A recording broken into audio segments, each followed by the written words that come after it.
मुझे यह बिल्कुल नहीं पता था कि आज का दिन मेरी जिंदगी की दिशा बदल देगा, एक ऐसी अद्भुत यात्रा की शुरुआत करेगा जो मुझे हमेशा के लिए बदल देगी। मैं अपने बिस्तर पे से उठी और आज मैंने कुछ अजीब सा महसूस किया, मानो हवा में किसी ने जादू खोल दिया हो। लेकिन तभी मैंने देखा कि खिड़की के बाहर बैठी चिड़ियों की चहचहाट आज कुछ ज्यादा ही स्पष्ट सुनाई दे रही थी। उनकी मीठी ध्वनियां मेरे दिल में एक अजीब सी गूंज पैदा कर रही थी। मैंने सोचा शायद ये मेरा भ्रम हो, लेकिन तभी आश्चर्य से देखा खिड़की के बाहर बैठी एक गौरैया जैसे मुझसे बात कर रही हो। सुप्रभात, उसने ऐसी भाषा में बोला जिसे मैं समझ पा रही थी। मैं हैरान होकर पीछे हट गई। ये कैसे संभव था? क्या मैं सपना देख रही थी या नींद में कोई जादू कर दिया?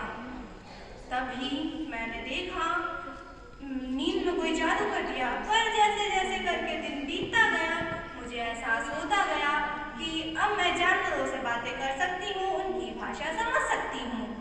यह मेरी जिंदगी का बहुत अच्छा पल बन गया था।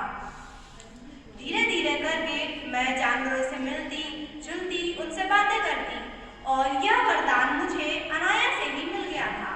पार्क के चंचल गिलहरियों से लेकर पेड़ पे बैठे बूढ़े उल्लू तक सब मुझसे अपनी अपनी भाषा में बातें करते और फिर मैं भी इनसे अपनी भाषा में बातें करती। अब दुनिया एक जादुई संसार में बदल गई, एक ऐसा संसार जहाँ सारे जानवर अपनी भाषा बोलते, अपनी बातें प्रकट करते और एक दूसरे का ज्ञान लेते।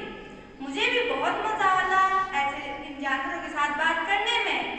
एक हमारा कुत्ता जो अब मेरा एक अच्छा साथी बन गया और बंदरों की टोली जिनसे दिन हंसी में बीतता और एक बूढ़े कछुए की समझदार सलाह, ये सब मेरी जिंदगी का एक अहम हिस्सा बन गए।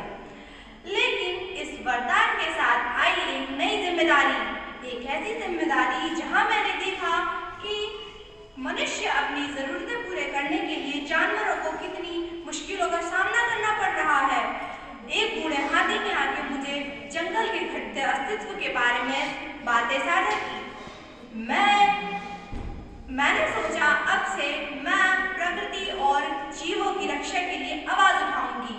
अब हर दिन एक नया रोमांच बन गया जहां मैं प्रकृति और जीवों की रक्षा के लिए आवाज उठाती और मैंने एक पुल बनवाने की कोशिश भी की जहां जैसे जानवर और मनुष्य एक दूसरे को बहुत अच्छे से समझे, एक दूसरे की बातें अच्छे से बोले और एक दूसरे की रक्षा करें।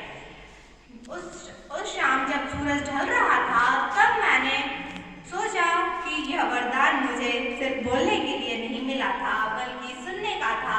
सुनना जैसे जीवों की सुख दुख, उनकी कहानियां, उनकी इच्छाएं और उनके दुख दर्द। इस वरदान से मुझे बहुत कुछ सीखने को मिला और यह वरदान से मेरे और जानवरों के बीच में एक घनिष्ठ मित्रता हो गई। मुझे यह बहुत अच्छा लगा। मेरी कहानी का संदेश यह है कि हमें कभी भी प्रकृति और जीवों की मदद के लिए पीछे नहीं हटना चाहिए।